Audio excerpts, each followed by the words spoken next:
જય માતાજી, જય દ્વારકાધીશ મિત્રો, મારું નામ છે બિમલ ત્રાંગા અને ઓલ ઇન વન ચેનલમાં આપનું હાર્દિક સ્વાગત કરું છું. તો મિત્રો આજે આપણે જે દાંતી અથવા કલટી લગાવ્યા બાદ શું ખેતી કરવી જોઈએ એ જાણશું આપણે. તો મિત્રો તમે જોઈ જ શકો છો કે આ ખેતરની અંદર કેટલા ઢેફા છે અને કઈ પ્રકારનું માટી છે. બહુ જ કાળી માટી અને બહુ જ મોટા ઢેફા છે. એને કઈ રીતે આપણે ભાંગીએ અને રોટાવેટર વગર, રોટાવેટરથી તો ભાંગી જ જાય છે પણ રોટાવેટર વગર કેવી રીતે ભાંગી શકીએ એના માટેનું આપણે આજે જોવાનું છે કે રોટાવેટર માર્યા વગર કેમ ભાંગી શકીએ.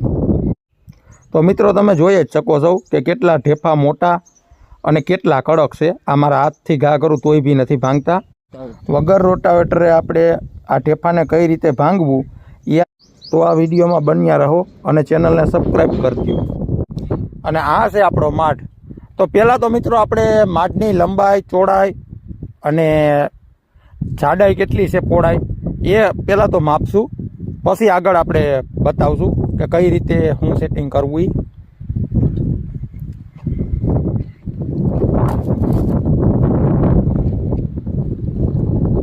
તો મિત્રો તમે વિડીયોમાં જોઈ શકો છો 11.5 ઇંચ જેવું છે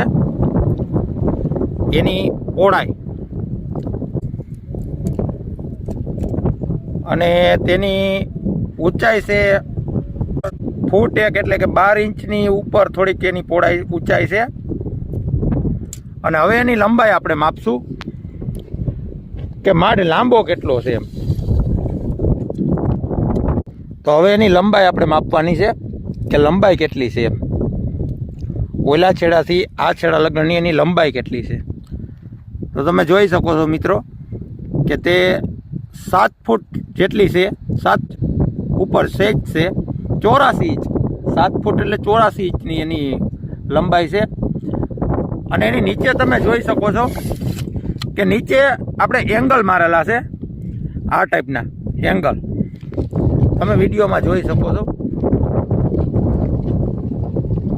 આપણે નીચે એંગલ લગાવેલા છે. તે એંગલ 14 ઇંચના એંગલ છે. આપણે તે પણ બતાવીએ.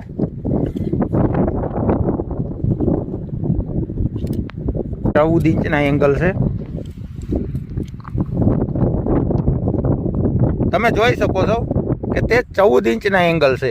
આપણે હવે તેમાં ખાંચા લગાવેલા છે. તે નીચેનો ભાગ આપણે જોઈશું કે કઈ રીતે નીચે ખાંચા લગાવેલા છે એના.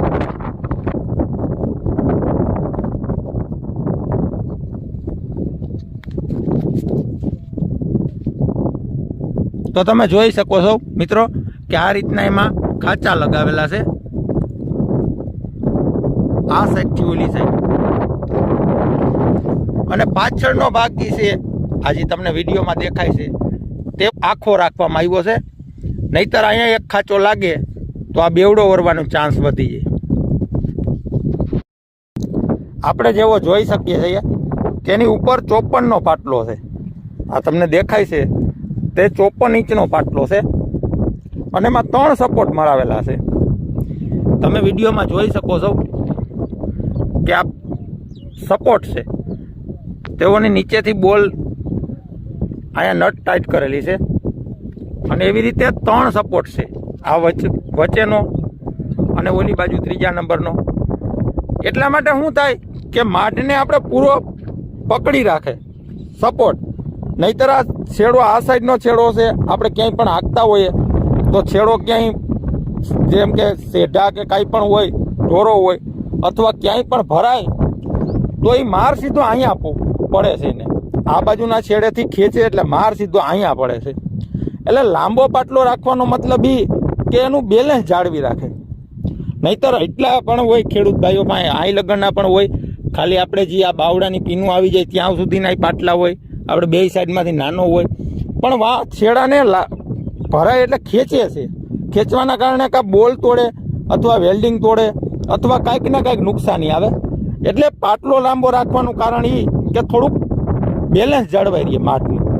જે સમાર કયો કે માઠ કયો એનું બેલેન્સ જળવાઈ રહે. પછી મિત્રો આપણે જે માઠ છે એમાં આપણે આ એંગલ બનાવ્યા છે અલગથી, તમે વિડીયોમાં જોઈ શકો છો.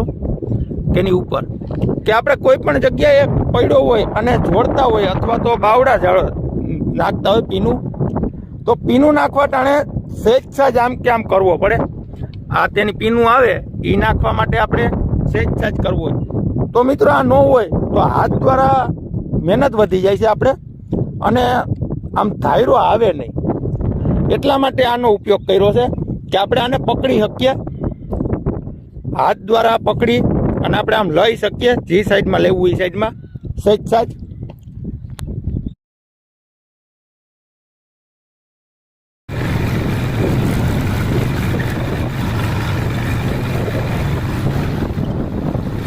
જો મિત્રો અત્યારે તમે જોઈ શકો છો કે ટ્રેક્ટર ચાલી રહ્યું છે અને આનું રિઝલ્ટ પણ તમને બતાવશું. અને જો મિત્રો આ વિડીયો તમને પસંદ આવ્યો હોય તો લાઈક અને કોમેન્ટ અને અમારી ચેનલને સબસ્ક્રાઈબ કરીને જરૂર જાજો.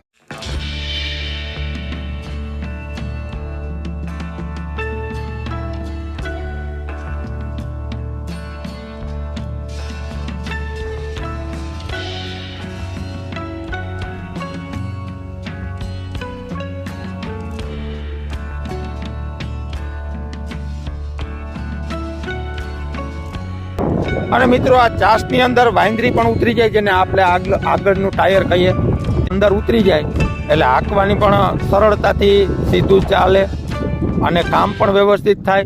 અને આ તેઓનું રિઝલ્ટ હાકેલ અને નથી હાકેલ બંનેનું રિઝલ્ટ વ્યવસ્થિત કેટલું આવે છે આ માઠ હાંક્યા બાદ એ પણ તમને વિડીયોની અંદર દેખાય છે. અને ટ્રેક્ટર પણ પાછળ ચાલે છે એ પણ દેખાડું તમને.